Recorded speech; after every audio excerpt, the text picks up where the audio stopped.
Hello friends, कैसे हैं आप सब। या देवी सर्वभूतेषु विद्यारूपेण संस्थिता नमस्तस्यै नमस्तस्यै नमस्तस्यै नमो नमः। दोस्तों, आपका हमारे चैनल पर स्वागत है। क्लास 10th विषय विज्ञान प्रतिदर्श प्रश्न पत्र 2025-26। दोस्तों, ये 2025-26 के लिए सैंपल पेपर जारी किया गया है और पेपर का कोड आपका 931 रहने वाला है। 3 घंटे 15 मिनट आपको पेपर करने के लिए मिलेंगे। 70 नंबर का आपका पेपर होगा। ठीक है, ये 15 मिनट आपको स्टार्टिंग के लिए होते हैं ताकि आप पेपर को आसानी से पढ़ सकें। ठीक, ये जर्नल इंस्ट्रक्शंस देखिए, निर्देश दिए गए हैं। प्रश्न पत्र 2 खंडों में है, खंड अ और खंड ब। खंड अ और ब जो है उसमें खंड ब में 3 उपखंड हैं, 1 2 3। अ में सारे मल्टीपल चॉइस बहुविकल्पी प्रश्न हैं जिसको आपने OMR शीट पर ब्लू और ब्लैक पेन से ही हल करना है।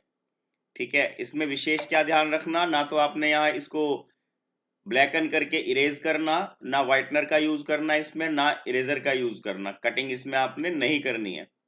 ठीक है, अब खंड अ में जो बहुविकल्पी प्रश्न है उन सबके लिए 1 1 नंबर के प्रश्न है और ब में सारे वर्णात्मक प्रश्न मिलेंगे, लेंथी क्वेश्चन होंगे। प्रत्येक प्रश्न के अंक उसके सामने लिखे हुए हैं और खंड ब के प्रत्येक उपखंड के सभी प्रश्न एक साथ करने हैं, ये नहीं कि एक प्रश्न कहीं एक प्रश्न कहीं। दूसरा जो खंड है, जो उपखंड है, जैसे उसके अंदर 3 उपखंड है, हर एक उपखंड नए पृष्ठ पर ही प्रारंभ करना है। सभी प्रश्न अनिवार्य है, इसमें कोई अगर इंटरनल चॉइस होगी तो आपको वहां मिल जाएगी। ठीक है, ये देखिए खंड अ बहुविकल्पी प्रश्न है और उपखंड 1 है इसका। ये निम्नलिखित प्रकथनों में से कौन सा सही है। निकट दृष्टि वाला व्यक्ति दूर की वस्तुओं को स्पष्ट नहीं देख सकता। दोस्तों, स्पष्ट देख सकता है, निकट दृष्टि दोष वाले व्यक्ति को दूर की वस्तुएं स्पष्ट दिखाई नहीं देती, ये कहते दिखाई देती हैं, इसलिए ए ऑप्शन हमारा गलत हो गया। दीर्घ दृष्टि वाला व्यक्ति पास की वस्तुओं को स्पष्ट नहीं देख सकता, स्पष्ट देख सकता है, ये भी बात गलत होगी। निकट दृष्टि दोष वाला व्यक्ति पास की वस्तुओं को स्पष्ट देख सकता है। ऑप्शन सी हमारा यहाँ सही आंसर होगा। ठीक है, ऑप्शन सी हमारा यहाँ सही आंसर होगा। प्यारे बच्चों, एक बहुत रोचक सा प्रश्न आपके लिए है। मानव शरीर का ऐसा कौन सा अंग है जो जन्म के बाद आता है और मृत्यु से पहले चला जाता है। दोस्तों, इस प्रश्न का उत्तर आपको वीडियो के बीच में मिलने वाला है। तो अब दूसरा प्रश्न देखिए, प्रतिरोधकता में कब परिवर्तन नहीं होता है। पदार्थ परिवर्तित होने पर। दोस्तों, अगर पदार्थ परिवर्तित होगा तो प्रतिरोध बदलेगा, ये बात गलत हो गई। वो कहता है परिवर्तन नहीं होना चाहिए, ताप परिवर्तित होने पर तब भी प्रतिरोधकता में चेंज आता है, ये बात भी गलत हो गई। प्रतिरोधक की आकृति में परिवर्तन होने पर, मान लो कोई तार हमने सीधी तार ली है 1 मीटर की, अगर उसका हम 1 मीटर का वलय बना दें तब क्या प्रतिरोधकता में फर्क पड़ेगा? नहीं पड़ेगा।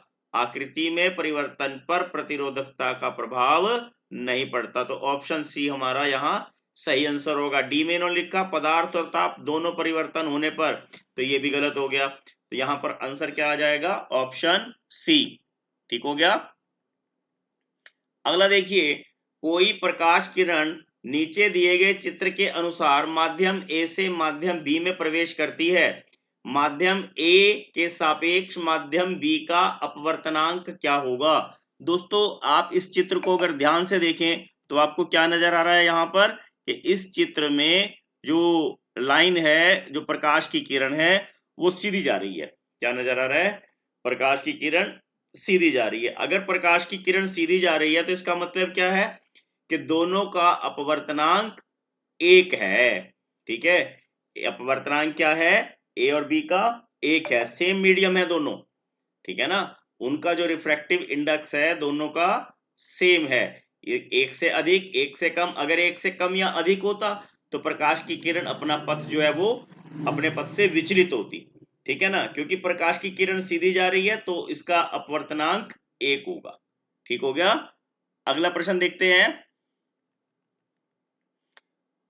ऊंचे भवनों के शिखर पर लगे खतरे के संकेत लाल वर्ण के होते हैं, उन्हें दूरी से आसानी से देखा जा सकता है।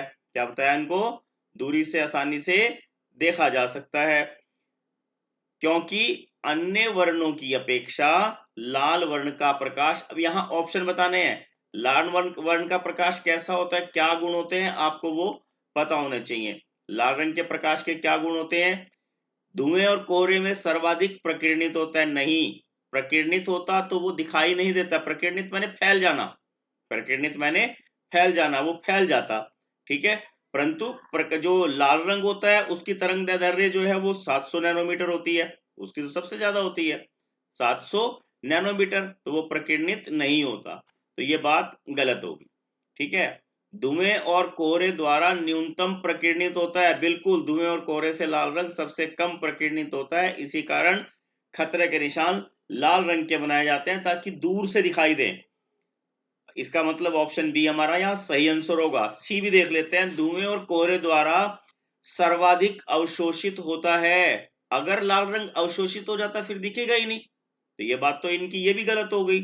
वायु में तीव्रतम गति से चलता है, ये भी बात गलत होगी, तो हमारे पास क्या आ जाएगा? धुएं तथा कोहरे द्वारा न्यूनतम प्रकीर्णित होता है, तो ऑप्शन बी हमारा यहाँ सही आंसर होगा। ठीक हो गया। अगला देखिए, किसी अवतल दर्पण पर आपतित सूर्य की किरणें दर्पण से 15 सेंटीमीटर की दूरी पर अभिसारित होती हैं। 15 सेंटीमीटर की दूरी पर अभिसारित होने का मतलब क्या हो गया कि इसकी फोकस दूरी कितनी है? 15 सेंटीमीटर। माइनस क्यों लगाया? क्योंकि अवतल है, ये ध्यान रखना है। उसने कहा इस दर्पण के सामने किसी बिंब को कहां रखें कि इसका समान आकार का प्रतिबिंब बने। आपको ध्यान रखना है, समान आकार का प्रतिबिंब कहां बनता है? वक्रता केंद्र पर। कहां बनता है समान आकार का प्रतिबिंब? वक्रता केंद्र पर। और अगर हमें एफ दिया है और वक्रता केंद्र निकालना है तो कैसे निकाल लेंगे? 2 इंटू एफ, ठीक है ना। फोकस दूरी वक्रता त्रिज्या से आधी होती है और वक्रता त्रिज्या फोकस दूरी की दुगनी होती है, यानी कि 2 को 5-15 से गुना कर देना। कहां रखना पड़ेगा? ऑप्शन बी, दर्पण से 30 सेंटीमीटर की दूरी पर। कहां रखना पड़ेगा? दर्पण से 30 सेंटीमीटर की दूरी पर। इसको वक्रता केंद्र बोलते हैं, ठीक है ना। इसको हम आर से भी कई जगह डिनोट कर देते हैं। बात समझ में आ गई होगी आपकी। क्या बताया मैंने आपको? वक्रता केंद्र पर, क्योंकि वक्रता केंद्र पर ही प्रतिबिंब जो है वो दुगने आकार का बनता है, उससे समान आकार का बनता है। ठीक हो गया। अगला प्रश्न देखिए कि किसी विद्युत बल्ब का अनुमतांक 220 वोल्ट और 100 वाट उसका पावर है। जब इसे 110 वोल्ट पर प्रचालित करते हैं तब इसके द्वारा उपभुक्त शक्ति कितनी होगी? पावर कैसे निकालते हैं हम? v स्क्वायर अपॉन आर, ठीक है। अब v स्क्वायर, अब r निकालना है, पहले कंडीशन में हमने r कैसे निकलेगा? v square upon p। v कितना है? 220, यानी कि 220 का स्क्वायर, 220 गुना 220, पावर कितनी है इसकी? 100, ठीक है। इन दोनों को अगर हम यहाँ कट कर दें तो हमारे पास क्या आ जाएगा? 484, 484, ठीक है। अब आप इसको मल्टीप्लाई करके देखोगे तो आपको अपने आप पता लग जाएगा 484 कैसे आया। 484 ओम इसका रेजिस्टेंस आ गया। सेकंड कंडीशन में हमारे पास V कितना है? 110। अब फिर वही formula, P is equal to V square upon R. Find out क्या करना हमने? पावर निकालनी है, ठीक है। अब यहाँ पे V कितना है? 110, 110 गुना 110 बटे 484। इसको 484 को मैं ऐसे ही 22 गुना 22 लिख लेता हूं तो मुझे इसको कट करने में आसानी रहेगी। देखिए 11 से कट किया इसको 10 आया, और 11 से कट करा 2, 2 से कट करा इसको 5, यानी कि 22 से कट करेंगे तो ये 5 आ जाएगा। कितना आ जाएगा हमारे पास? ये 25 वाट, ठीक है। कितना आ जाएगा? ये 25 वाट। मुझे लगता है आपको समझ में आएगा, बिल्कुल आसान है, थोड़ा सा ध्यान से करोगे तो आपको एकदम समझ में आ जाएगा। कैलकुलेशन मैंने इसीलिए करके दिखाई, मैं आपको डायरेक्ट आंसर भी बोल सकता था इसका। अगला देखिए, यदि चित्र की व्यवस्था में प्लग से कुंजी निकालकर क्षैतिज तल ABCD एक चुंबकीय क्षेत्र रेखाएं खींचें तो ये रेखाएं होती हैं। अब आप यहाँ चित्र देखिए कैसा दिया है आपको ये, ठीक। अब ये चित्र दिया है, सबसे इंपॉर्टेंट जो चीज है कुंजी निकली हुई है, यानी कि विद्युत धारा का प्रवाह नहीं है, विद्युत धारा का प्रवाह यहां पर नहीं है। जब विद्युत धारा का प्रवाह नहीं है तो चुंबकीय क्षेत्र रेखाएं, विद्युत के द्वारा उत्पन्न होने वाली कोई चुंबकीय क्षेत्र रेखाएं उत्पन्न नहीं होंगी। कौन सी चुंबकीय क्षेत्र रेखाएं होंगी? जो पृथ्वी की हैं, ठीक है ना। जो पृथ्वी का चुंबकीय क्षेत्र है वो कैसा है, तब रेखाएं हमें कैसी मिलेंगी? देखिए सकेंद्रीय रेखाएं कब मिलती? जब इसमें विद्युत धारा प्रवाहित होती, ठीक है। अब ये क्या होंगी? एक दूसरे के समानांतर होंगी, क्योंकि जो पृथ्वी का चुंबकीय क्षेत्र है वही काम करेगा और उसमें क्या होगा, रेखाएं एक दूसरे के समानांतर होंगी, ठीक है।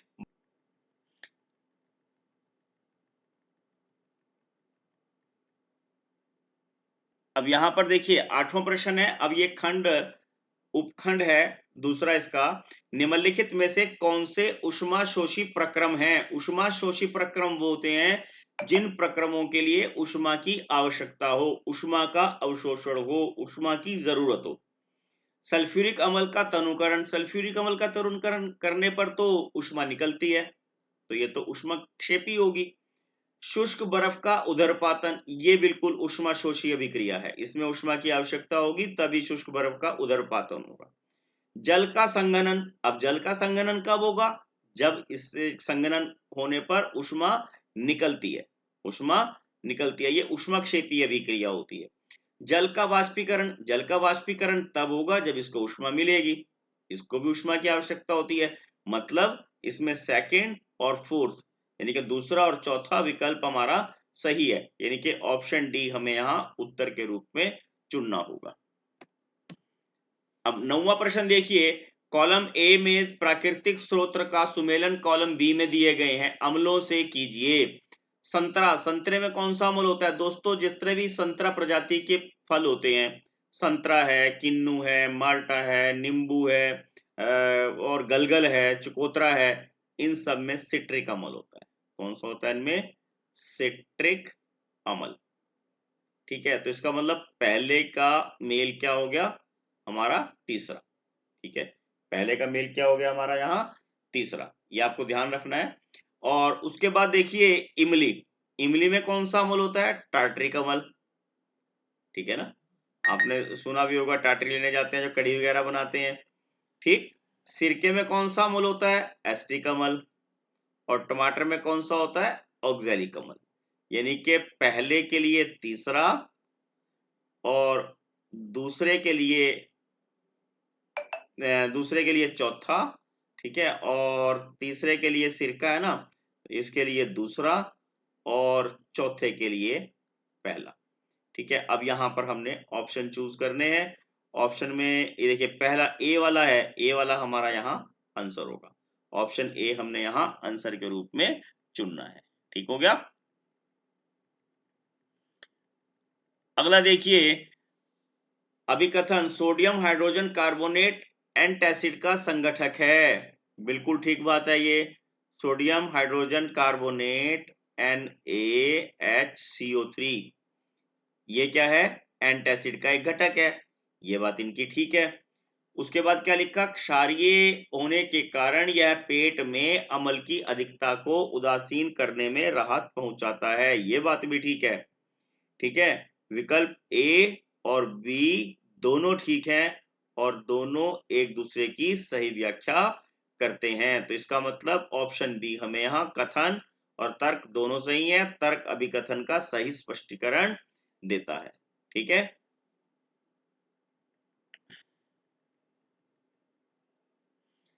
अगला प्रश्न देखिए, तीन तत्व XYZ के इलेक्ट्रॉनिक विन्यास दिए गए हैं। अब देखिए जिनके बाह्यतम कोश पूर्ण होते हैं उन्हें क्या बोलते हैं? नोबल गैसेज, निष्क्रिय गैसें, ठीक है। और जिनके बाह्यतम कोश में 1 2 3 इलेक्ट्रॉन होते हैं ये धातुएं होती हैं, और जिनके बाह्यतम कोश में 5 6 7 8 इलेक्ट्रॉन होते हैं ये अधातुएं होती हैं, ठीक है। ये क्या होती हैं? अधातुएं होती हैं। अब आपने क्या ध्यान रखना, इसमें 7 है तो वाई क्या हो गया? अधातु। ठीक है, वाई क्या हो गया? अधातु। इसके बाह्यतम कोश में कितने इलेक्ट्रॉन है? 2। ये क्या हो गया? धातु। ठीक है, ये क्या हो गया? धातु। अब आप यहां देखिए, एक्स धातु है, नहीं, बिल्कुल गलत है, ऑप्शन देख लेना। उसके बाद कहता है वाई धातु है, नहीं, वाई भी धातु नहीं है।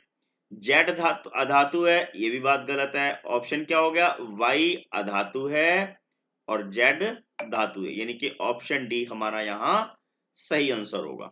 ठीक है, आपको क्लियर होगी ये बात, ऑप्शन डी हमारा यहां सही आंसर होगा। अगला प्रश्न देखिए, इथेनॉल CH3CH2OH इथेनोइक एसिड में कन्वर्ट हो जाता है, CH3COOH। ये अल्कोहल है, ये अल्कोहल का फार्मूला है, ये सिरके का फार्मूला है। ये है पोटेशियम परमैंगनेट KMnO4। ठीक है, इसे लाल दवाई भी बोल देते हैं। दोस्तों, इसने बोला उपरोक्त अभिक्रिया में क्षारीय KMnO4 किस रूप में कार्य करता है? उपचायक, आक्सीकारक, उत्प्रेरक या निर्जलीकारक? देखो, उत्प्रेरक सबसे पहले लेते हैं। उत्प्रेरक वो होते हैं जो किसी अभिक्रिया में बिना भाग लिए उस अभिक्रिया की दर को बढ़ा देते हैं या घटा देते हैं। परंतु अब ये यहाँ पे क्या काम कर रहा है? KMnO क्या काम कर रहा है? ये इसको ऑक्सीजन सप्लाई कर रहा है। क्या कर रहा है? ये इसको ऑक्सीजन सप्लाई कर रहा है, ऑक्सीजन दे रहा है। जिन अभिक्रियाओं में ऑक्सीजन मिलती हो, ऑक्सीजन जुड़ती हो, ऑक्सीजन का संवर्धन होता हो, ऐसी अभिक्रियाओं को आक्सीकारक अभिक्रियाएं कहते हैं। कैसी अभिक्रियाएं कहते हैं उनको? आक्सीकारक अभिक्रियाएं। निर्जलीकारक तो वो होते हैं जो पानी को अवशोषित कर लेता है, ये भी गलत हो गया। ठीक है ना, तो क्या होगी? ये आक्सीकारक। ठीक हो गया। अगला प्रश्न देखिए, ये 13वां प्रश्न है, ब्यूटेनोइक अम्ल का सही संरचना सूत्र है। दोस्तों, इन आपने जितनी आकृतियां बनी हैं इनको नहीं देखना। इसका तरीका क्या होता है? हमारे पास ब्यूटेनोइक या ब्यूटेनोइक में कितने लगेंगे? आपके पास 4 कार्बन लगेंगे। ओइक के लिए COOH होता है, ठीक, और बाकी सब में हाइड्रोजन लगते हैं। ठीक है ना, फिर बाद में मीट आउट कर लेंगे इनको। बाकी सब में क्या लगेंगे? हाइड्रोजन। और जो COOH है वो किस फॉर्म में होना चाहिए? वही बताते हैं आपको। देखिए, एक जगह डबल बॉन्ड O और दूसरी जगह OH। ठीक है, एक जगह डबल बॉन्ड O, दूसरी जगह OH। अब इनको कंपेयर करते हैं। देखिए, पहले में क्या लिखा है इन्होंने? एक। अब यहां देखिए, ये कार्बन ही गलत होगी। कितने? क्यों? क्योंकि इसमें 5 बॉन्ड होंगी, 1 2 3 4 5। कार्बन के ऊपर तो 4 से ऊपर बॉन्ड लग ही नहीं सकती। ठीक होगी ना। अब यहाँ 2 3 4, अब यहाँ देखिए, यहाँ भी 5 बॉन्ड होगी, ये भी पॉसिबल नहीं है। ठीक, और यहाँ पर 1 2 3 4, अब यहाँ OH इन्होंने इकट्ठा लगा दिया। ठीक है ना, ये भी गलत हो गया। अब यहाँ देखिए, ये हमारे पास ठीक है, ये ऑप्शन हमारे पास ठीक है, तो ऑप्शन डी हमारा यहाँ सही आंसर होगा। तो आपने कभी भी कोई आपके पास संरचना सूत्र पूछी जाए तो आपने उसको खुद बना के देखना है पहले। ठीक है ना, आप खुद बनाओगे तो आपको वो आ जाएगा, अदरवाइज तो आप उसमें पजल हो जाओगे। ठीक हो गया।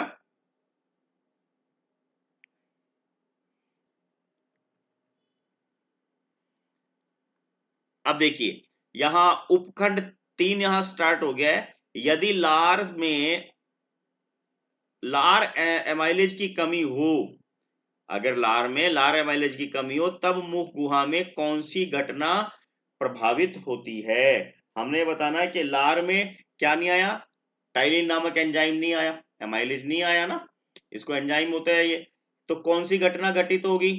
प्रोटीन अमीनो अम्लों में विघटित होना, स्टार्च की शर्करा में विघटित होना, वसाओं का वसा अम्लों और ग्लूकोज में विघटित होना, या विटामिनों का अवशोषण।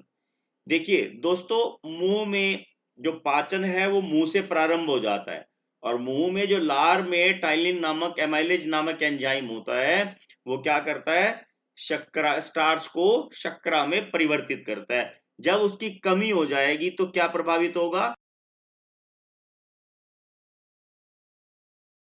और आपने दूसरी बात क्या ध्यान रखनी दोस्तों, जो प्रोटीन का पाचन है वो अमाशय में होता है, और वसा का पाचन जो है हमारा क्षुद्रांत में होता है।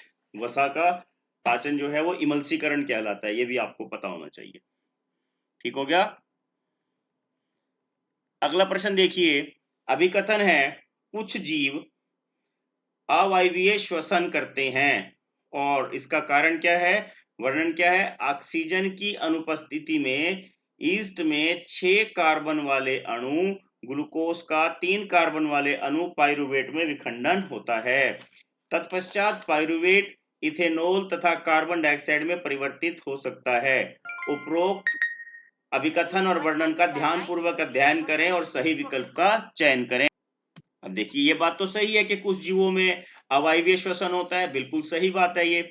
और ऑक्सीजन की अनुपस्थिति में यीस्ट 6 कार्बन अणु ग्लूकोज को 3 कार्बन वाले अणु पाइरुवेट में कन्वर्ट करता है, विखंडित करता है, ये बात भी ठीक है। तत्पश्चात पाइरुवेट इथेनॉल और कार्बन डाइऑक्साइड में परिवर्तित हो सकता है, दोनों बातें ठीक है। और अभिकथन का वर्णन भी सही है। अब ऑप्शन देखते हैं हमें कौन से में आगे पीछे ना दिए हुए हो। अभिकथन एक ए में दिया हुआ है, एक सही है, और वर्णन वो भी सही है और उसकी सही व्याख्या करता है, तो ऑप्शन ए इसका यहां सही आंसर होगा। ठीक है,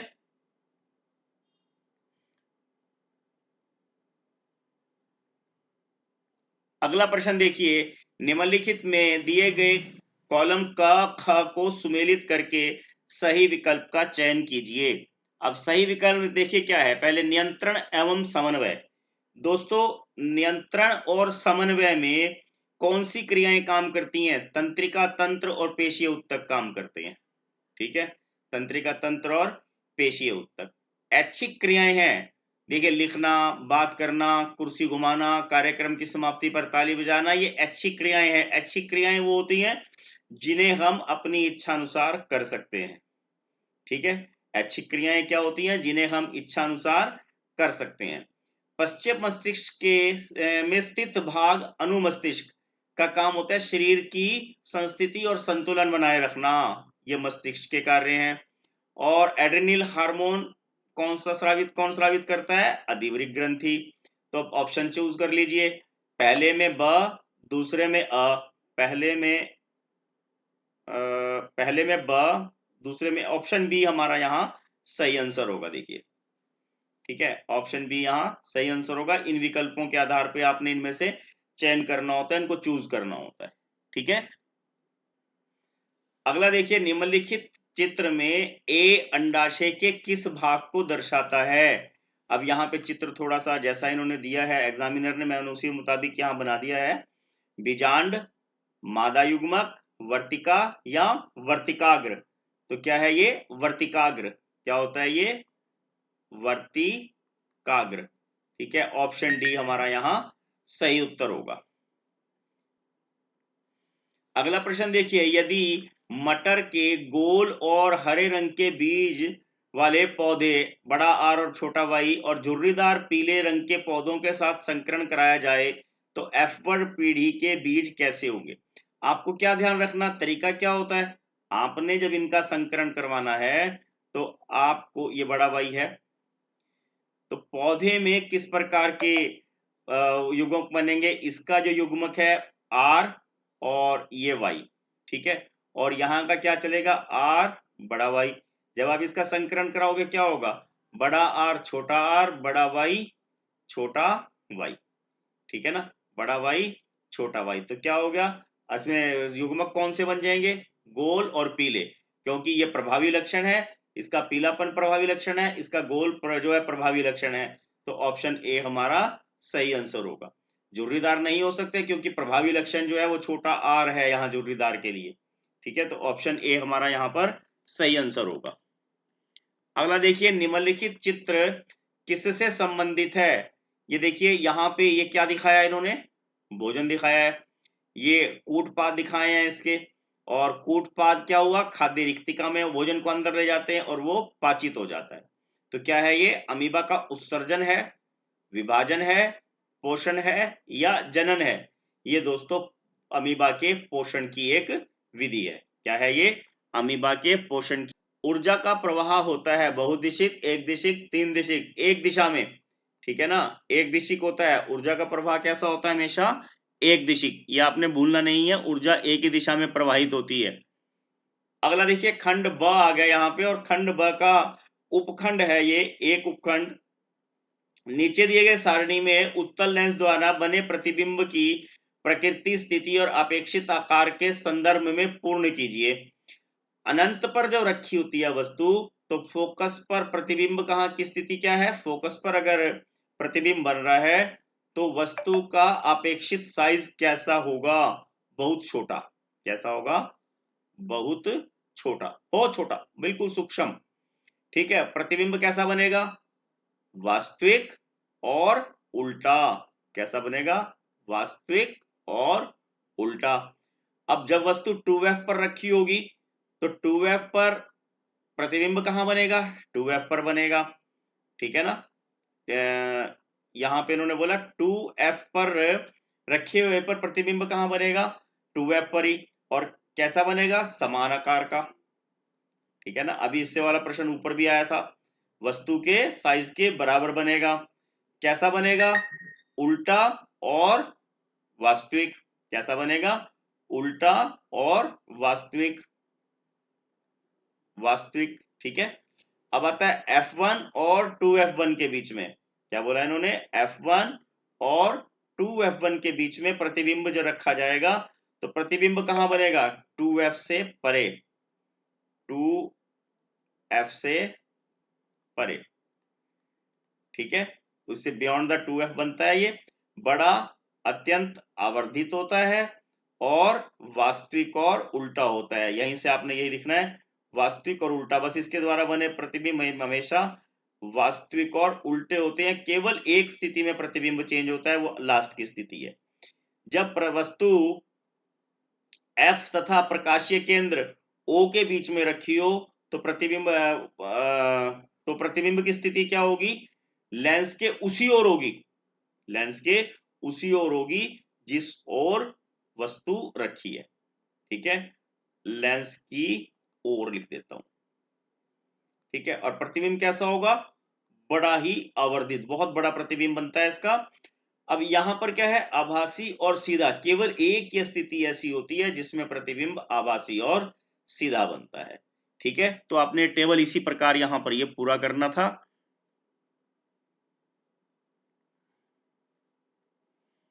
अगला प्रश्न देखिए, वर्षा के पश्चात इंद्रधनुष में, आकाश में इंद्रधनुष का निर्माण की प्रक्रिया का वर्णन करो। इंद्रधनुष का जो निर्माण होता है दोस्तों, किस कारण होता है? जो वर्षा के बाद जल की बूंदें वायु में अटकी रह जाती हैं, आसमान में अटकी रह जाती हैं, जब सूर्य का प्रकाश उनमें से गुजरता है तो वो 7 रंगों में विभाजित हो जाता है। ठीक है, वो पानी की जो बूंद है वो प्रिज्म का काम करती हैं। काहे का काम करती हैं? वो प्रिज्म का काम करती हैं और वो 7 रंगों में विभाजित हो जाता है। ठीक है, तब आप आकाश में इस प्रकार की आकृति देखते हैं। देखिए, मैंने यहां पर चित्र द्वारा प्रदर्शित करने का प्रयास किया है। और जो 7 रंग विभाजित होते हैं वो कैसे होते हैं वो भी आपको दिखाता हूं। देखिए, और देखिए, जब ये 7 रंगों में विभाजित होता है तो इस प्रकार की स्थिति बनती है। इसको हम विबगौर बोल देते हैं।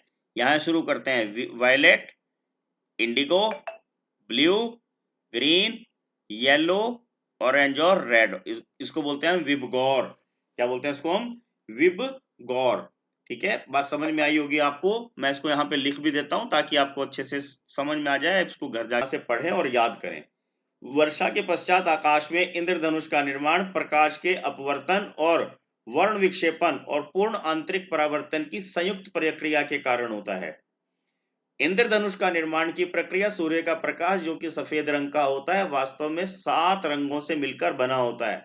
बारिश के बाद वातावरण में निलंबित पानी की सूक्ष्म बूंदें छोटे प्रिज्म की तरह कार्य करती हैं और यह 7 रंगों में विभाजित हो जाता है। ठीक हो गया? प्रश्न देखिए, दिए निम्नलिखित चित्र को देखकर दिए गए प्रश्नों के उत्तर दीजिए। अगर आप इस हाथ को अगर देख पा रहे होंगे दोस्तों, इस हाथ में देखने से आपको क्या पता लगता है कि कौन सा हाथ है ये मनुष्य का? आप बिल्कुल आसानी से देख पा रहे होंगे, ये हमारा बायां हाथ है। कौन सा हाथ है ये?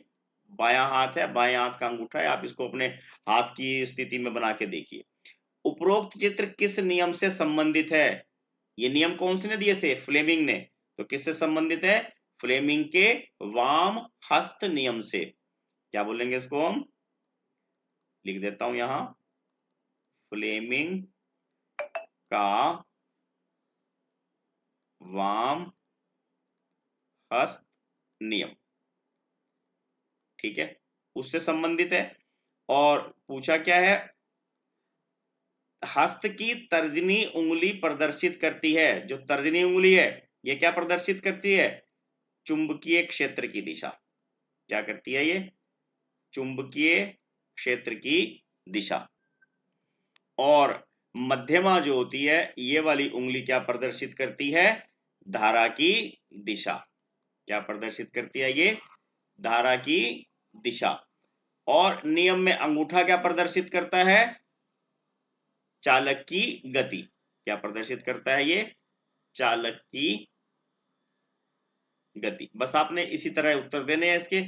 4 प्रश्न है, ये 4 नंबर के हैं ये, ठीक है, बहुत आसान है अगर आप इसको ध्यान से करोगे।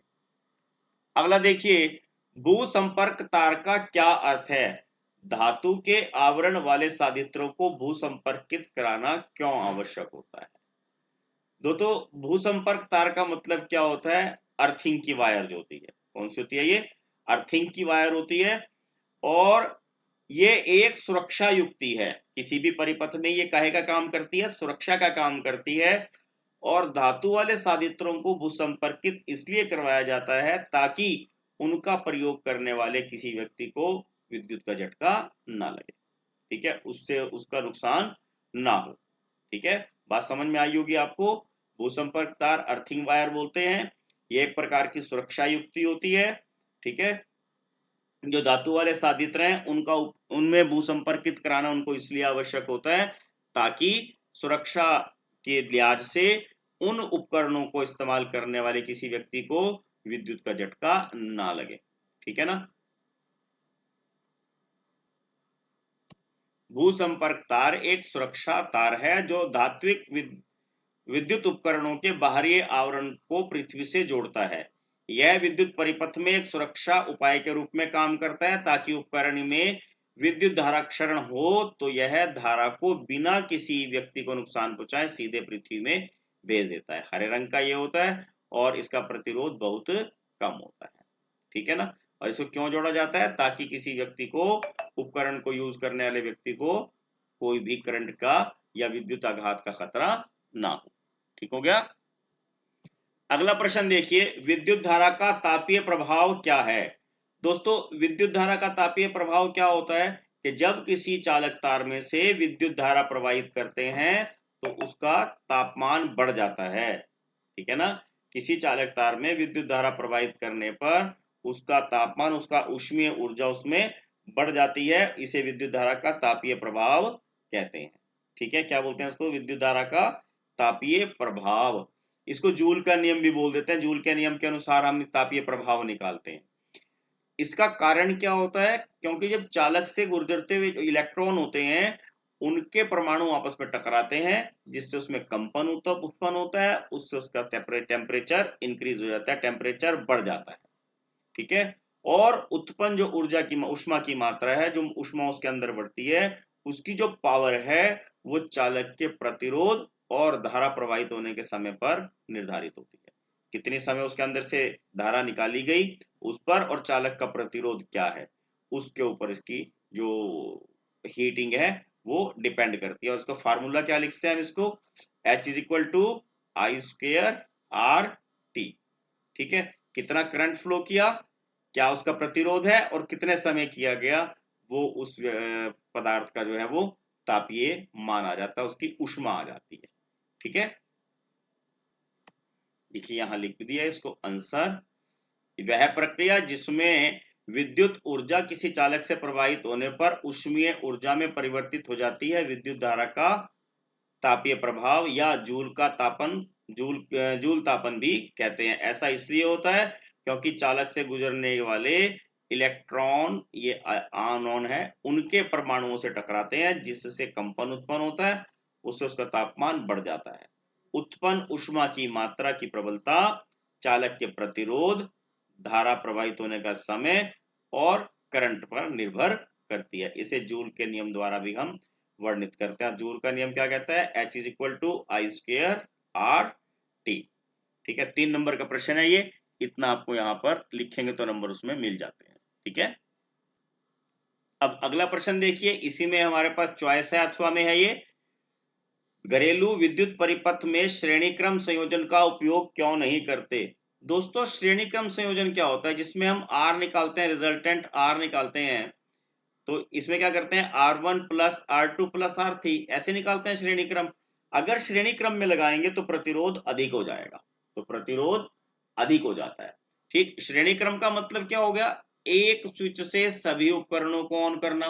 तो इसका नुकसान क्या हो गया कि अगर हमने सर्दी का मौसम है तो हम पंखा भी उसमें चलेगा, बल्ब भी चलेगा, ट्यूब भी चलेगी, जितने उपकरण लगे हुए हैं वो सब चलेंगे। यानी कि प्रत्येक उपकरण को स्वतंत्रता पूर्वक ऑन या ऑफ नहीं किया जा सकता।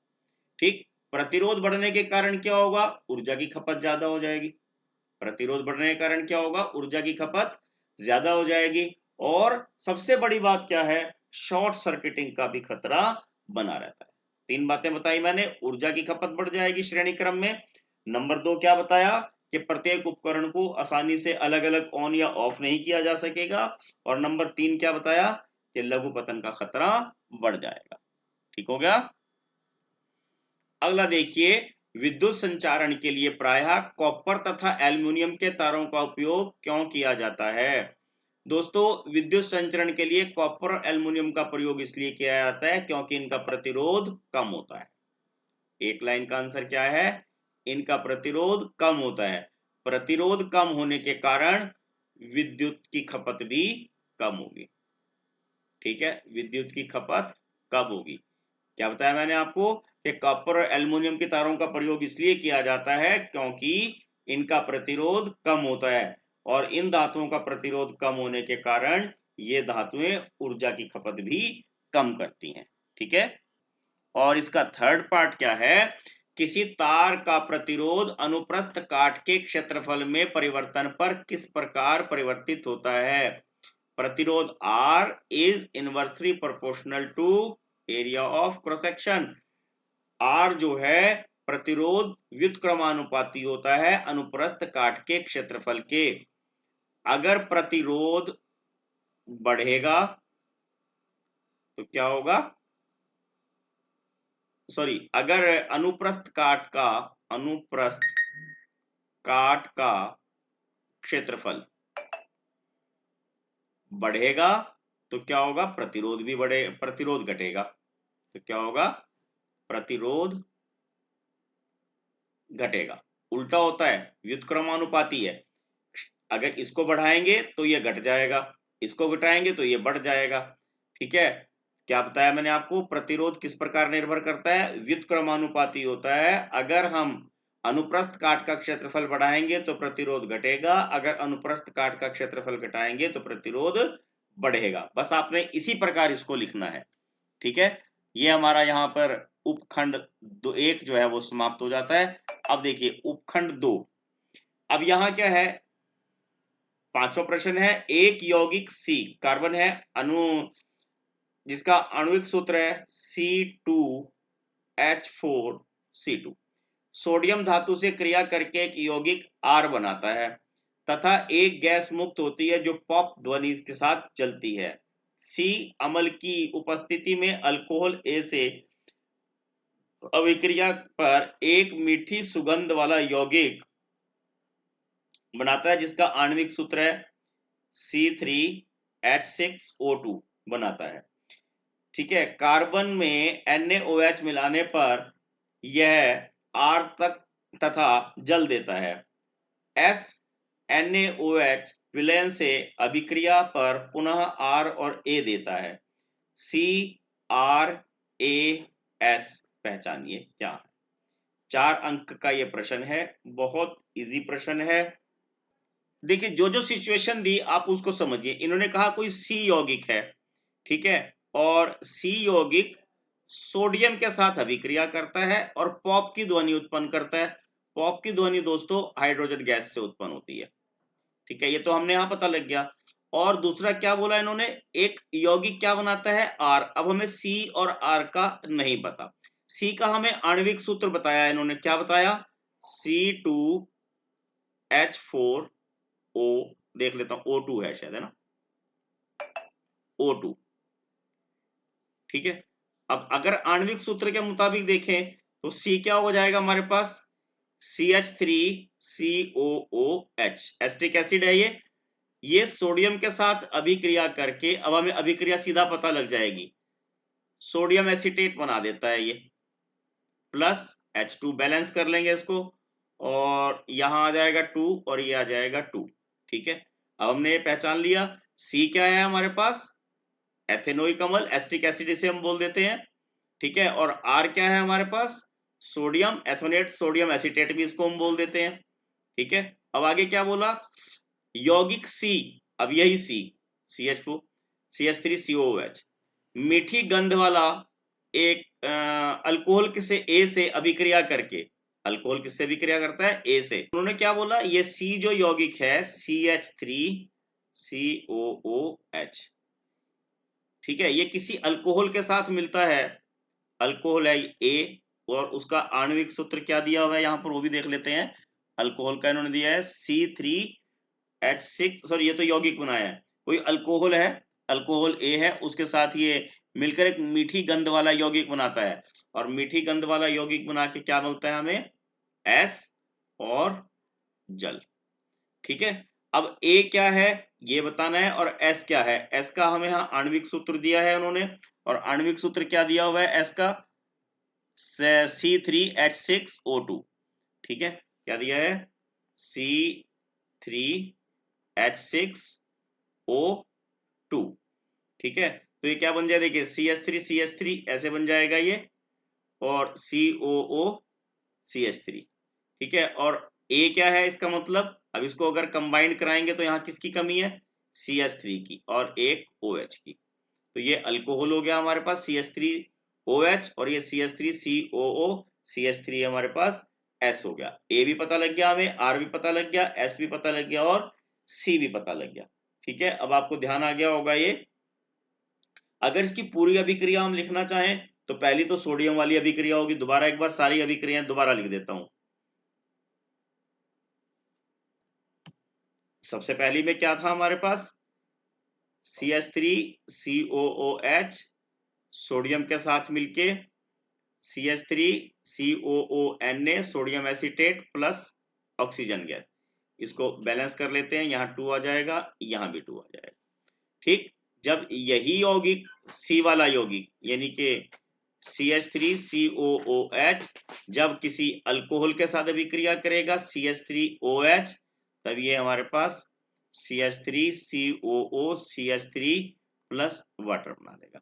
ठीक, उससे आगे वैसे उन्होंने बढ़ाया हुआ है, वो हमारे पास CH3COOH सोडियम हाइड्रोक्साइड के साथ अभिक्रिया करेगा, यानी कि C यौगिक सोडियम हाइड्रोक्साइड के साथ अभिक्रिया करेगा तो क्या बन जाएगा, CH3COONA और H2O।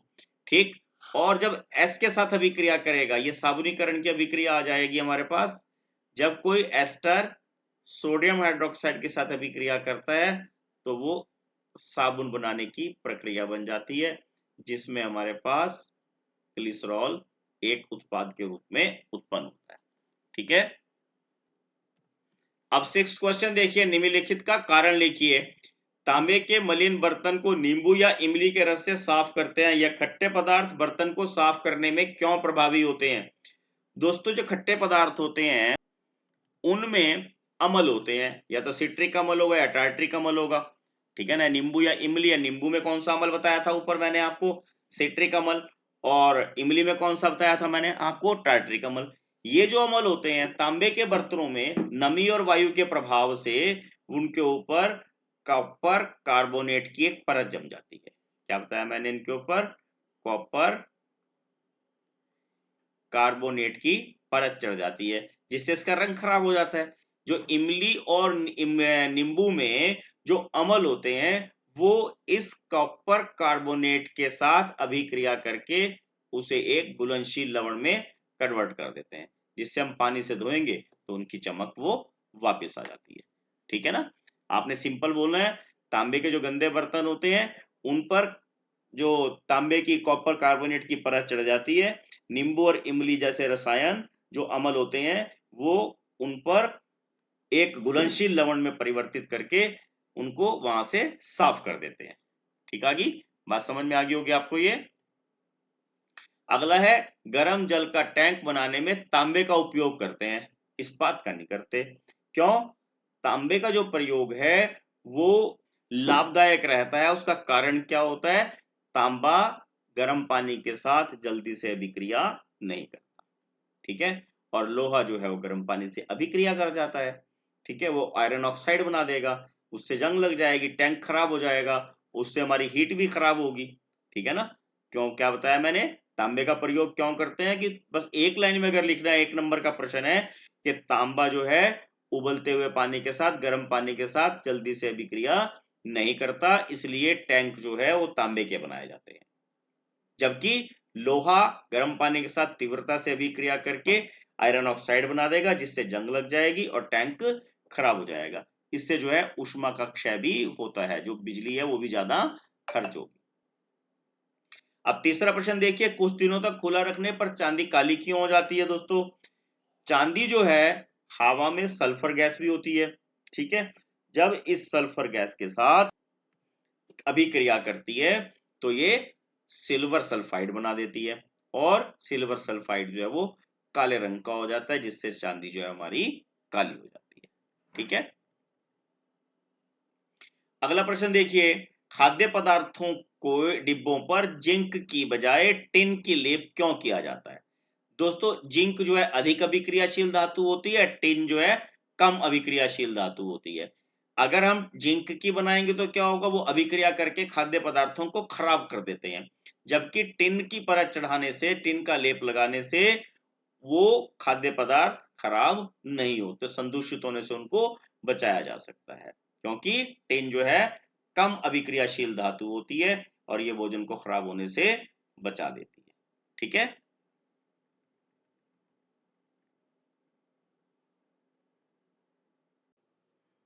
अब 7वां प्रश्न देखिए, निम्नलिखित पर टिप्पणी लिखिए।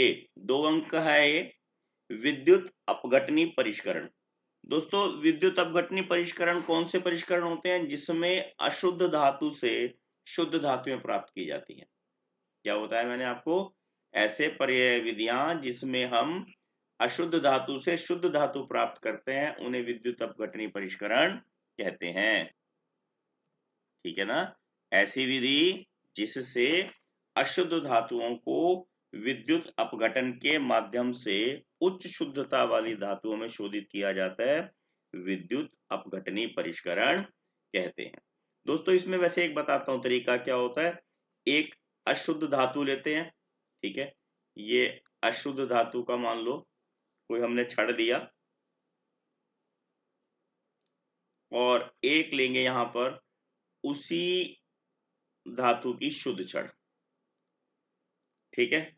इनको हम अशुद्ध धातु और शुद्ध धातु की 2 छड़ें लेके एक इनको बीकर में खड़ा करते हैं, और जिस धातु को शुद्ध करना होता है उसका ही जलीय विलयन इसमें मिलाया जाता है, ठीक है। और इसको अब हम बैटरी और कुंजी के साथ संयोजित करते हैं। क्या करते हैं? इसको बैटरी और कुंजी के साथ संयोजित करके इसमें से विद्युत धारा प्रवाहित करते हैं, ठीक है। जो धातु हमने शुद्ध करनी हो उसको हम एनोड पर जोड़ते हैं, ठीक है। और जो हमारे पर शुद्ध धातु होती है उसको हम कैथोड पर जोड़ते हैं, ठीक है। जब इसमें विद्युत धारा प्रवाहित करेंगे तो क्या होगा? इसमें से शुद्ध धातु निकल के जो शुद्ध धातु की छड़ है उसके ऊपर जमा हो जाएगी यहाँ पर, ठीक है।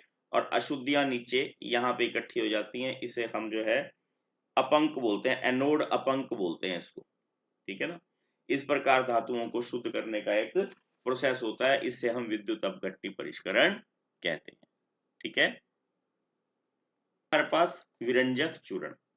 अब ये विरंजक चूर्ण नाम से आपने ये नहीं सोचना कि वो खाने का चूर्ण होगा। ये विरंजक चूर्ण जो है एक प्रकार का रसायन होता है, और इसका नाम होता है कैल्शियम ऑक्सीक्लोराइड। इसका साधारण नाम क्या है? कैल्शियम ऑक्सीक्लोराइड, ये इसका सूत्र है, ठीक है। इसको विरंजक चूर्ण के नाम से हम जानते हैं। बनता कैसे है ये?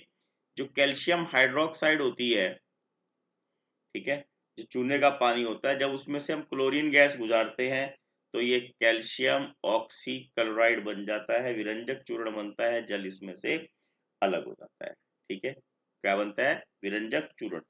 दोस्तों इसके उपयोग भी पूछे जा सकते हैं, बड़ा आसान आपने याद रखना है।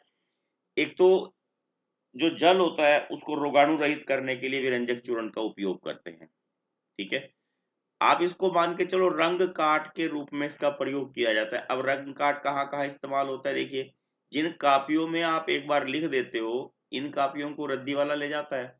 अब आप सोचिए उस रद्दी वाला उसको क्या करता होगा, ये दोबारा फैक्ट्री में जाएंगी और इन पर विरंजक चूर्ण के प्रभाव से आपका जो लिखा हुआ पेन का कलर है वो खत्म करके दोबारा इसका पेपर तैयार किया जाता है। ठीक है, इसी तरह अब आपको क्या समझ में आ गया, विरंजक चूर्ण का इस्तेमाल कागज उद्योग में करते हैं, वस्त्र उद्योग में करते हैं, जो कपड़ा बनाने की फैक्ट्रियां होती हैं वहां भी इसका यूज करते हैं, वॉशिंग पाउडर में भी विरंजक चूर्ण का कुछ मात्रा में प्रयोग किया जाता है। ठीक है ना, रेशम उद्योग में इसका प्रयोग करते हैं। ठीक है, इसका उपयोग जल को रोगाणु रहित करने के लिए करते हैं, कई जगह इसका प्रयोग ऑक्सीकारक के रूप में भी किया जाता है। ठीक है, अब आपको समझ में आ गया होगा। आपको ध्यान होगा कि जब हलवाई जो हैं दिवाली के टाइम में विभिन्न कलर की मिठाइयां बनाते हैं मावे की, जब उनमें से कुछ कुछ बच जाती है, मान लो किसी में 2 पीस बच गए, किसी में 4 पीस बच गए, तो उनको सारे को कढ़ाई में डाल के उसके ऊपर विरंजक चूर्ण छिड़क दिया जाता है और उनको गर्म करके दोबारा मावा, व्हाइट मावा तैयार कर लिया जाता है। ठीक है ना, तो विरंजक चूर्ण का रासायनिक सूत्र क्या बताया, कैल्शियम ऑक्सीक्लोराइड। बनता किससे है, चूने के पानी में से क्लोरीन गैस गुजार के, और रंग काट के रूप में इसका उपयोग किया जाता है। मुझे लगता है आपको ये बात समझ में आ गई होगी। और अगला प्रश्न है इसी में, आयनिक यौगिकों के गुणधर्म क्या होते हैं? आयनिक यौगिकों के गुणधर्म क्या होते हैं दोस्तों? आयनिक यौगिक जो है इनके जो गलनांक और क्वथनांक होते हैं, इनके मेल्टिंग पॉइंट और बॉइलिंग पॉइंट इनके बहुत अधिक होते हैं। ठीक है, क्या बताया मैंने, इनके गलनांक और क्वथनांक, इनके गलनांक और क्वथनांक बहुत अधिक होते हैं और ये सामान्यतः जल में सामान्यतः घुलनशील होते हैं। ठीक है, सामान्यतः ये जल में घुल जाते हैं। आयनिक यौगिक कौन से होते हैं? जो आयनों के आदान प्रदान से बनते हैं, जैसे क्लोरीन है, सॉरी सोडियम है, और क्लोरीन के साथ जब ये अभिक्रिया करेगी, यहां पर आप देखिए इसके बाह्यतम कोश में आपको ध्यान होगा 7 इलेक्ट्रॉन होते हैं, एक इसको 1 इलेक्ट्रॉन की आवश्यकता होती है, ये इससे 1 इलेक्ट्रॉन लेके और सोडियम क्लोराइड बना देता है। ठीक है, क्या बना देता है ये? Sodium chloride. ठीक है, ऐसे यौगिक जो आयनों के आदान प्रदान से बनते हैं आयनिक यौगिक कहलाते हैं। इनके गलनांक और क्वथनांक बहुत उच्च होते हैं और ये सामान्यतः जल में घुलनशील होते हैं, सामान्यतः जल में घुलनशील होते हैं, और ये विलयन की अवस्था में विद्युत का चालन करते हैं। क्या बताया मैंने आपको? विलयन अवस्था में विद्युत का चालन करते हैं। ठीक, और क्या बात है, आयनिक यौगिक ठोस होते हैं, आयनिक यौगिक कठोर होते हैं, आयनिक यौगिक भंगुर होते हैं। भंगुर चीजें कौन सी होती हैं? जिनको तोड़ो तो वो टूट जाती हैं, मोड़ने के पर टूट जाती हैं, वो भंगुर होती हैं। अब कितने सारे बता दिए मैंने आपको, इसको आप 3 पॉइंट में, 2 पॉइंट में, जितने भी आप लिखना चाहें उसको आप आसानी से लिख सकते हैं। अगला देखिए, हमने वीडियो के प्रारंभ में पूछा था मानव शरीर का कौन सा अंग जो जन्म के बाद आता है और मृत्यु से पहले चला जाता है, और इसका सही उत्तर है दांत। क्या उत्तर है इसका सही? दांत। दांत जो है मानव शरीर में ऐसा अंग है जो जन्म के बाद आते हैं और जन्म निम्नलिखित अभिक्रियाओं के संतुलित समीकरण लिखिए। कैल्शियम हाइड्रोक्साइड, दोस्तों कैल्शियम हाइड्रोक्साइड का सूत्र क्या होता है? CaOH twice. ठीक है, प्लस कार्बन डाइऑक्साइड यानी कि CO2, क्या बन जाएगा? कैल्शियम कार्बोनेट CaCO3 प्लस जल। अब देख लेते हैं क्या ये बैलेंस है या नहीं है। देखिए यहाँ भी कैल्शियम एक है, यहाँ पे भी एक है। ऑक्सीजन यहाँ पे कितनी होगी? 2 और 2 4, यहाँ पे 3 और 1 4, यहाँ पे हाइड्रोजन 2 है, यहाँ पर भी हाइड्रोजन 2 है, कार्बन यहाँ पर 1 है, यहाँ पर भी 1 है। इसका मतलब ये संतुलित समीकरण है, इसमें हमने और कोई परिवर्तन नहीं करना।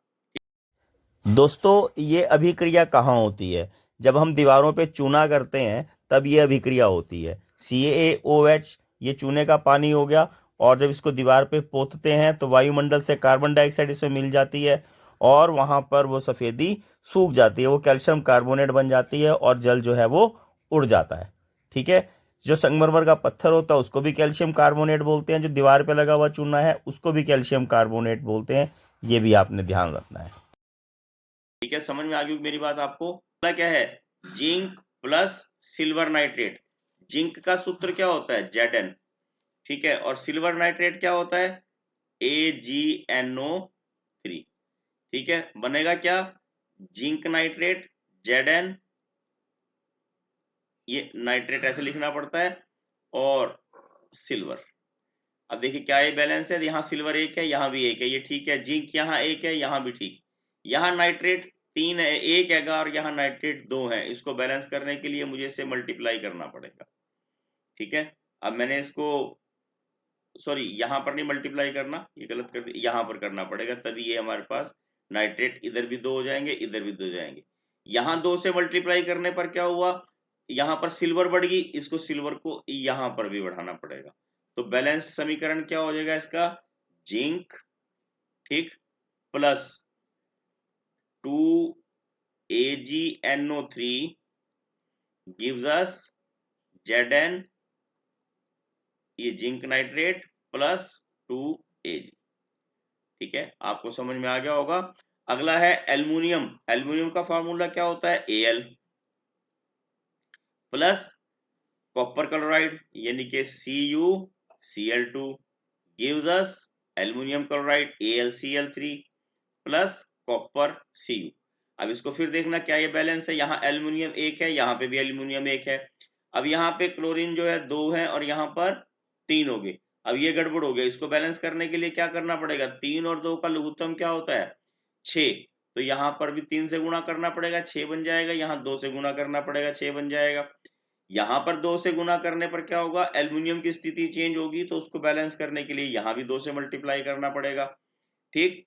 कॉपर देखिए अब यहाँ 2 है, यहाँ कॉपर 1 है, इसको भी बैलेंस करने के लिए यहाँ पर हमें 3 लगाना पड़ेगा।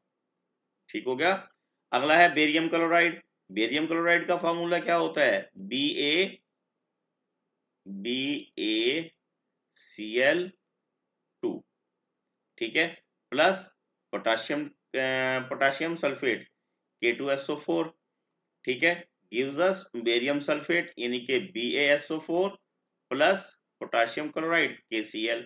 अब देखिए बैलेंस करना पड़ेगा इसे। यहाँ सल्फर 1 है, बेरियम 1 है, ये भी बेरियम और सल्फर 1 हो गया।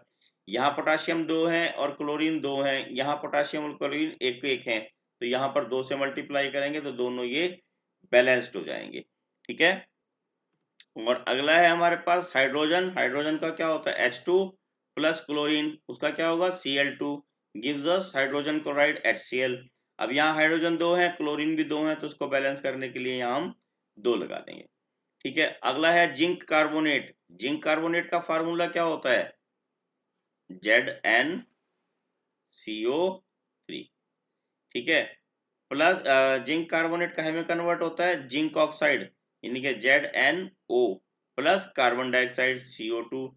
अब यहाँ पर जिंक 1 है, यहाँ पर भी जिंक 1 है, यहाँ पे ऑक्सीजन 3 है, यहाँ पर भी ऑक्सीजन 3 है, यहाँ कार्बन 1 है, यहाँ पर भी कार्बन 1 है, तो ये भी हमारे पास बैलेंस्ड इक्वेशन हो जाएगी। ठीक हो गया, समझ में आ गया होगा आपको।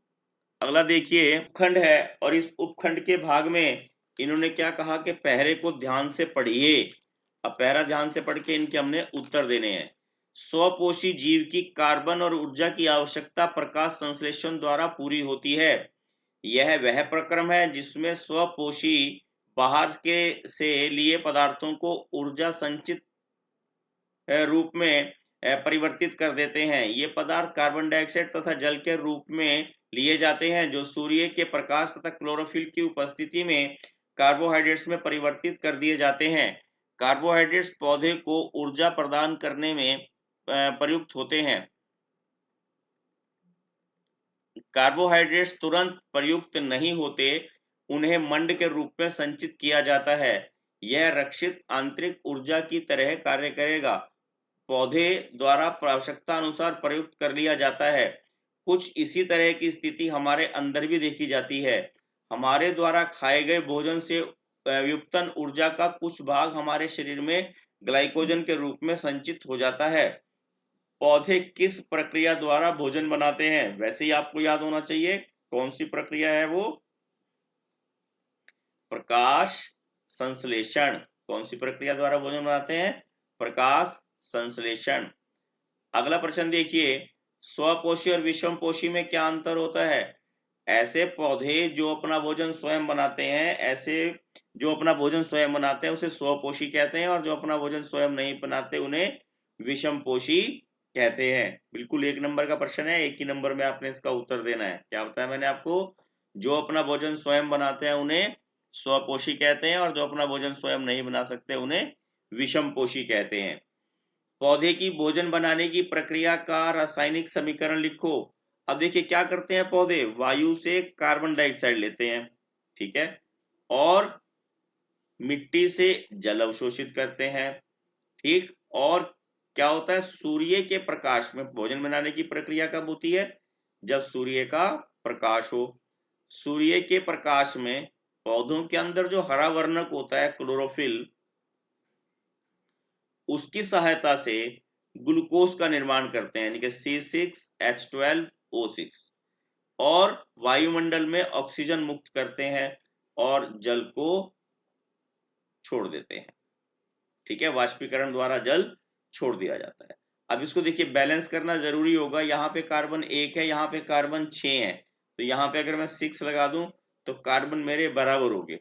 अब ऑक्सीजन देख लेते हैं, 6 दूनी 12 और 1 13, यहाँ कितने ऑक्सीजन है? 6 और 2 8 और 1 9, ठीक है। और यहाँ देखिए 6 से गुणा कर देता हूं तो मेरे ऑक्सीजन भी यहाँ पर बैलेंस्ड हो जाते हैं।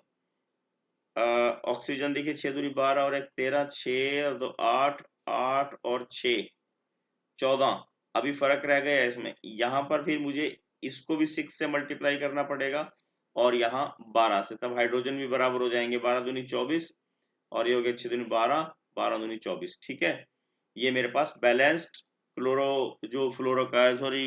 क्लोरोफिल द्वारा जो भोजन बनाने की प्रक्रिया है सूर्य के प्रकाश में, उसका एक रासायनिक समीकरण तैयार हो जाता है, ठीक है। अगला प्रश्न उन्होंने पूछा है कि पौधों में कार्बोहाइड्रेट्स किस रूप में संचित होता है?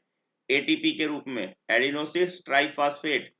क्या नाम है ये? ATP, adenosine triphosphate. आपको समझ आ गया होगा।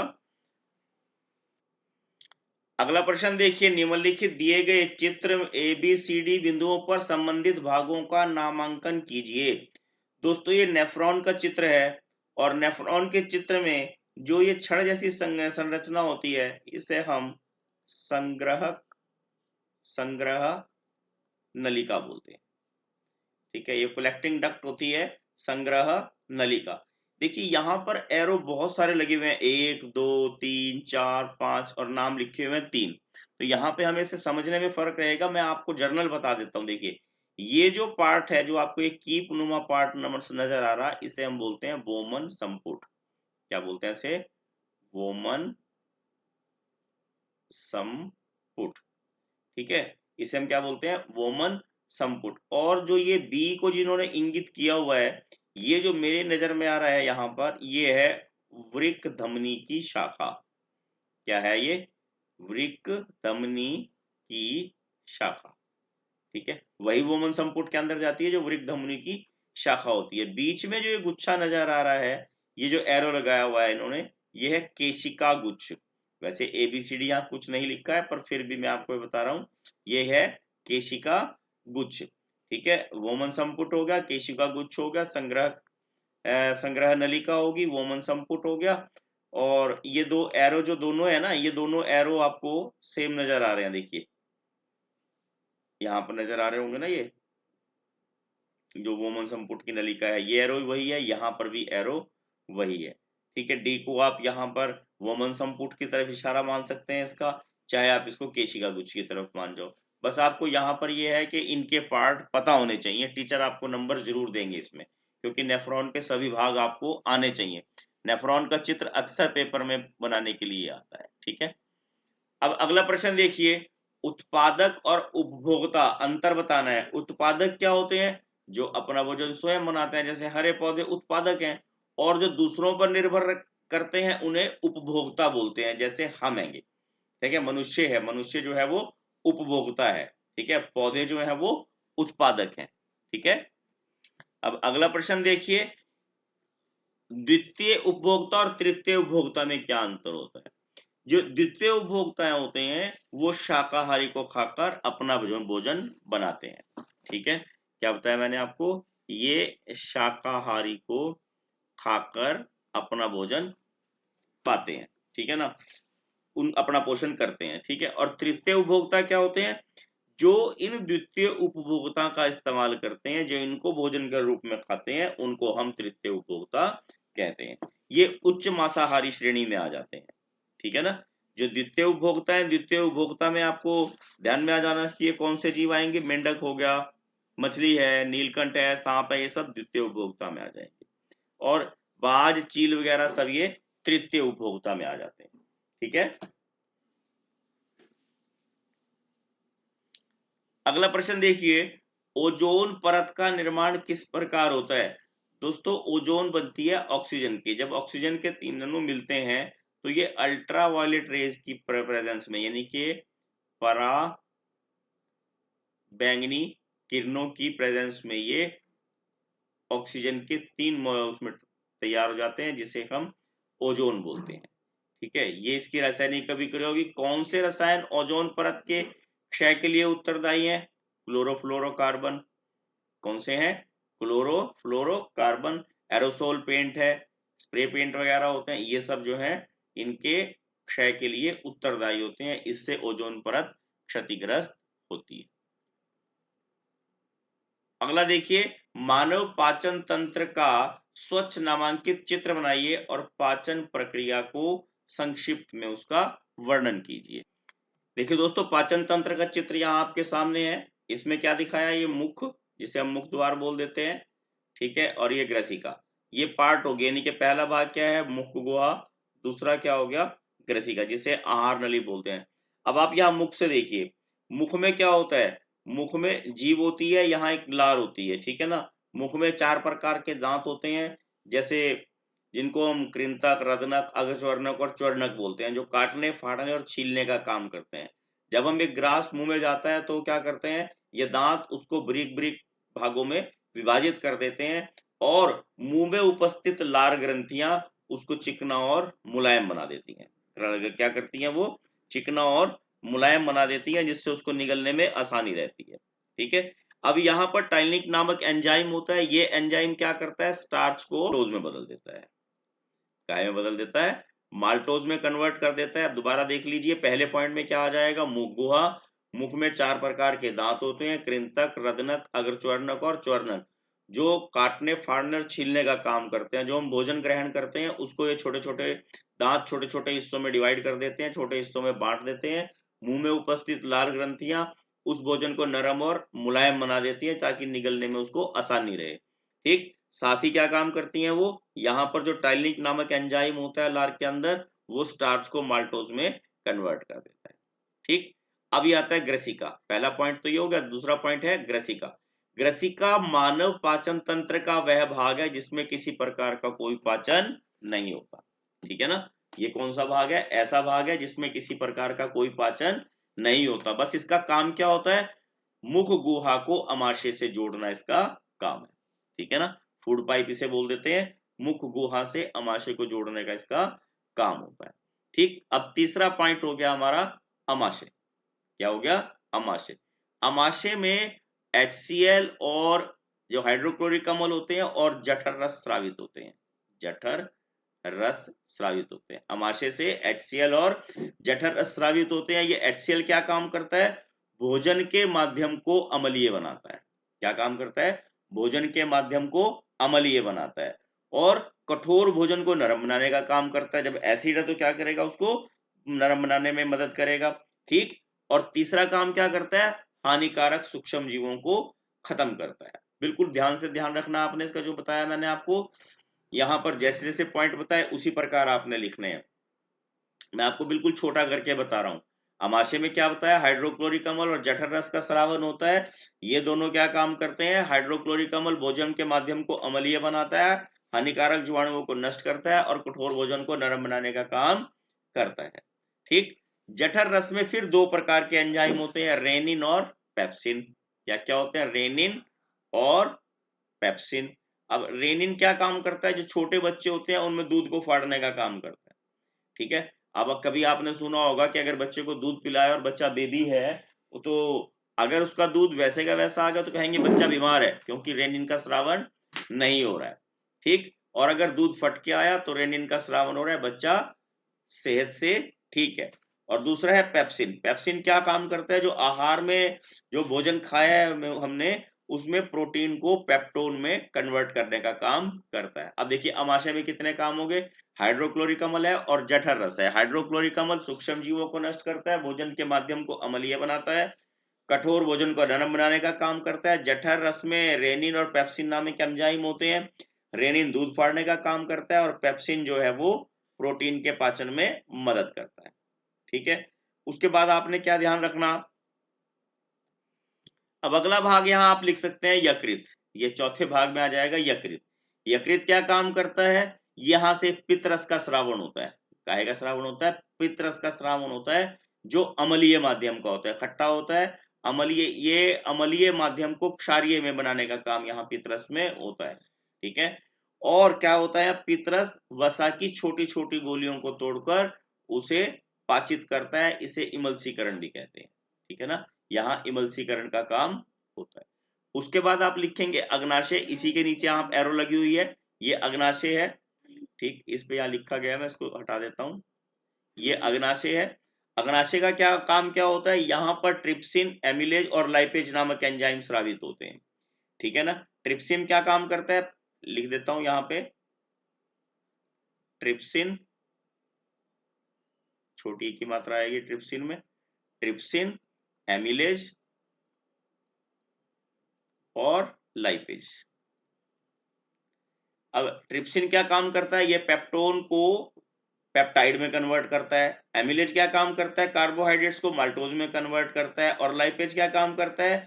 जो अम्लीयकृत वसा होती है उसको वसीय अम्लों में और ग्लिसरॉल में परिवर्तित करने का काम करता है। इतना काम यहाँ पे आपने लिख देना है। उसके बाद आप लिखेंगे क्षुद्रांत।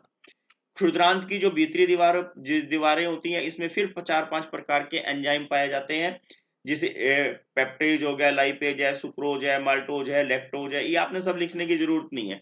बस आपने क्या ध्यान रखना है, एक बड़ी सिंपल सी बात लिखेंगे, क्षुद्रांत। क्षुद्रांत की भीतरी दीवारों पर उंगली जैसे प्रवर्ध पाए जाते हैं, जिन्हें दीर्घरोम कहते हैं। ठीक है ना।